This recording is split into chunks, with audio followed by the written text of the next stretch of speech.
श्री दुर्गायै नमः। श्री दुर्गाष्टोत्तरशतनामस्तोत्रम्।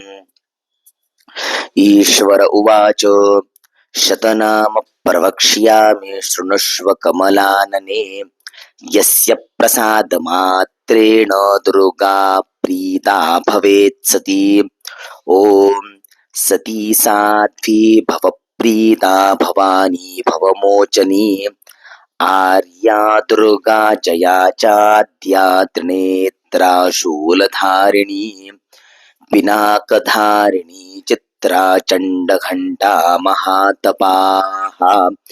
मनोबुद्धिरहङ्कारा चित्तरूपा चिताचितिः। सर्वमन्त्रमयी सत्ता सत्यानन्दस्वरूपिणी। अनन्ता भाविनी भाव्या भव्या भव्या सदा गतिः। शाम्भवी देवमाता च चिन्तारत्नप्रिया सदा। सर्वविद्या दक्षकन्या दक्षयज्ञविनाशिनी। अपर्णानेकवर्णा च पाटला पाटलावती।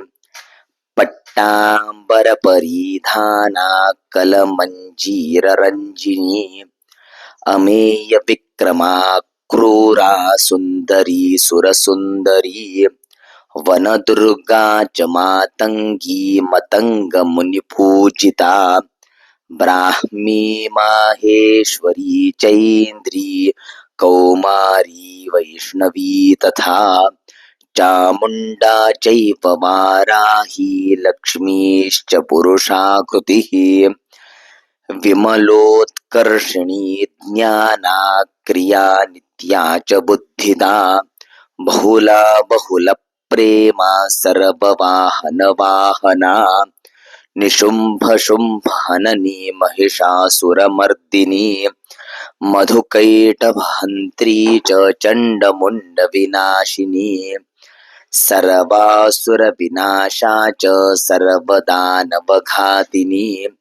सर्वशास्त्रमयी सत्या सर्वास्त्रधारिणी तथा।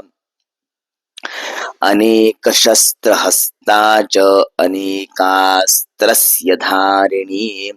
कुमारी चैककन्या च कैशोरी युवती यतिः। अप्रौढा चैव प्रौढा च वृद्धमाता बलप्रदा। महोदरी मुक्तकेशी घोररूपा महाबला। अग्निज्वाला रौद्रमुखी कालरात्रिस्तपस्विनी। नारायणी भद्रकाली विष्णुमाया जलोदरी।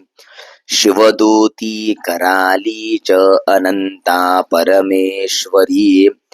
कात्यायनी च सावित्री प्रत्यक्षा ब्रह्मवादिनी। य इदं प्रपठेन्नित्यं दुर्गा नाम शताष्टकम्।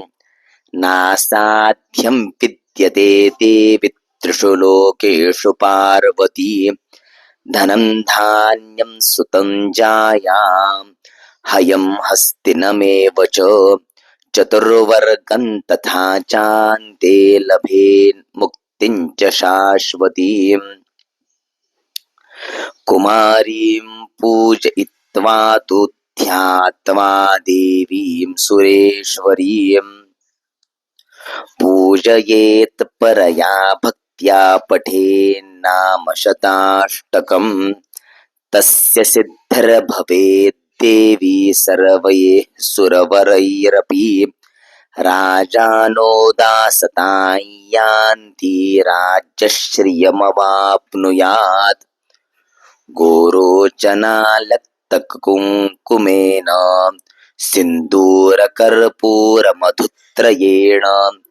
विलिख्य यन्त्रं विधिना विधिज्ञो भवेत् सदा धारयते पुरारिः। भौमावास्या निशामग्रे चन्द्रे शतभिषाङ्गते। विलिख्य प्रपठेत् स्तोत्रं स भवेत् सम्पदां पदम्। इति श्रीविश्वसारतन्त्रे दुर्गाष्टोत्तरशतनामस्तोत्रं समाप्तम्। ॐ